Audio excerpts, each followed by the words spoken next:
আমরা আজকে বাংলাদেশ জাতীয়তাবাদী ছাত্রদল সোনাপুর ডিগ্রি কলেজের পক্ষ থেকে এখানে আপনারা জানেন যে এটা একটা ঐতিহ্যবাহী একটি বাস স্ট্যান্ড, সেখানে সোনাপুর ডিগ্রি কলেজ ছাত্রদলের পক্ষ থেকে আমরা ইফতার বিতরণ করার চেষ্টা করেছি।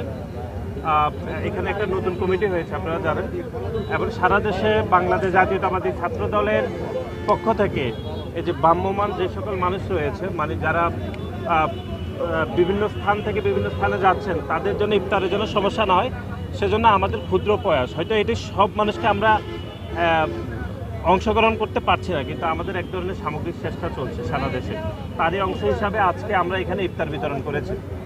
আর আপনি দেখেছেন যে নতুন যে রাজনৈতিক দল গঠিত হয়েছে ন্যাশনাল সিটিজেন পার্টি, তারা বিভিন্ন সময়ে তারা দ্বিতীয় রিপাবলিকানের কথা বলেছে, তারা জুলাই গণ অভ্যুত্থান পরবর্তী সময়ে তারা বিভিন্ন কথাবার্তা বললেও তারা তাদের নেতাকর্মীদেরকে একদম তারা নির্বাচনের জন্য অনেক বেশি ব্যস্ত হয়ে গিয়েছে। এবং আপনারা দেখেছেন যে নির্বাচনের বাংলাদেশের অন্য বড় যে রাজনৈতিক দলগুলো রয়েছে, তারা এখনো পর্যন্ত নির্বাচনের বিষয়ে সামগ্রিক আলাপ আলোচনার মধ্যে থাকলেও নতুন রাজনৈতিক দল এবং বিশেষ করে জামাতে ইসলাম সহ তারা কিন্তু মাঠে ময়দানে রাজনীতি নিয়ে নির্বাচন নিয়ে অনেক বেশি ব্যস্ত হয়ে গিয়েছে। কিন্তু তারা গণমাধ্যমে কিন্তু দ্বিতীয় রিপাবলিকের বিষয়ে অথবা জুলাই গণ অভ্যুত্থানের যে প্রজ্ঞাপনের বিষয়ে তারা বিভিন্ন কথাবার্তা বললেও তারা তাদের নেতাকর্মীদেরকে তারা চাঙ্গা রাখার জন্য বলছে, কিন্তু ভিতরে ভিতরে তারা আসন ভাগাভাগি অথবা নির্বাচনে কিভাবে জয়লাভ করা যায় সেগুলোর বিষয়ে তারা নেগোসিয়েশন করছে, এটি আমাদের মনে হচ্ছে।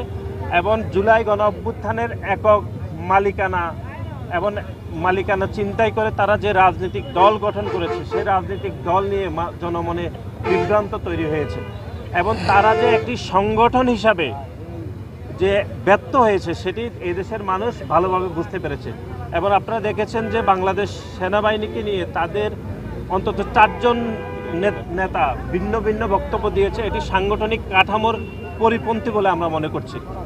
এবং বাংলাদেশের সংস্কারের বিষয়ে বাংলাদেশ জাতীয়তাবাদী দলের পক্ষ থেকে যে রূপরেখা দেওয়া হয়েছে, আমরা মনে করছি এটি চূড়ান্ত রূপরেখা, কিন্তু সেটাকেও তারা বিভ্রান্ত করার জন্য তারা বক্তব্য দিচ্ছে।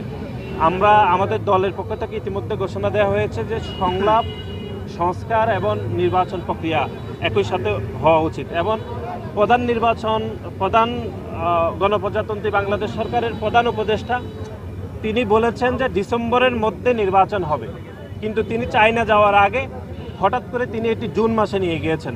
আমরা স্পষ্টভাবে বলছি যে এই যে ছাত্র জনতার যে গণ অভ্যুত্থানের একটি শক্তি, যারা গণ অভ্যুত্থানের মালিকানা চিন্তাই করে যারা দল গঠন করেছে, সেই নতুন রাজনৈতিক দলের নেতৃবৃন্দুর অত্যন্ত চাপে প্রধান উপদেষ্টা নির্বাচন বিলম্ব করার ঘোষণা দিয়েছেন বলে আমাদের মনে হচ্ছে।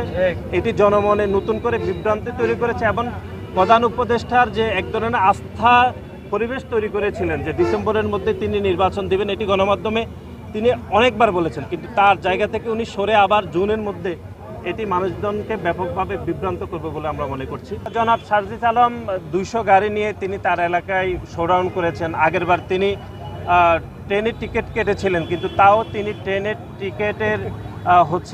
ট্রেনের টিকিট পাননি, আসলে বিনা টাকায় তিনি ট্রেনে করে তিনি বাড়ি গিয়েছিলেন গত ঈদে। সুতরাং এবার 200 গাড়ি নিয়ে গিয়েছেন, ওনার মধ্যে তো এক ধরনের পরিবর্তন হয়েছে। ওনার নিশ্চয় আর্থিক বিষয়গুলো পর্যালোচনা করে ওনার মধ্যে যে অসীম ক্ষমতা রূপ লাভ করেছে, তারই পরিপ্রেক্ষিতে উনি এরকম বিভ্রান্তিকর এবং অগণতান্ত্রিক কথাবার্তা বলছেন।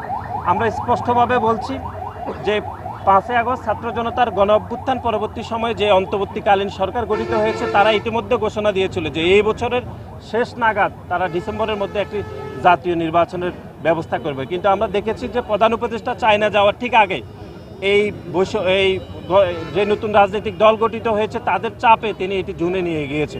এতে করে জনমনে বিভ্রান্ত তৈরি হয়েছে। আমরা মনে করছি অতি দ্রুত সময়ের মধ্যে নির্বাচন হওয়া উচিত।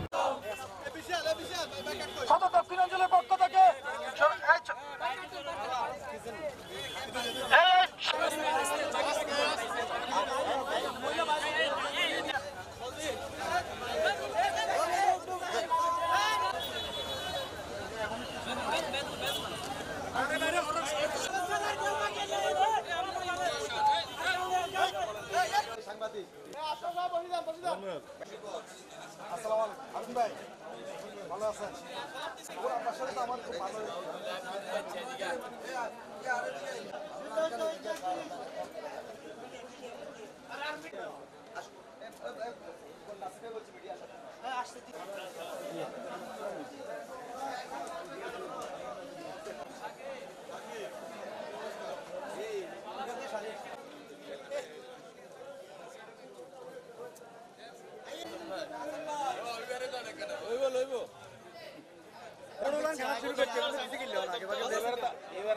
হ্যাঁ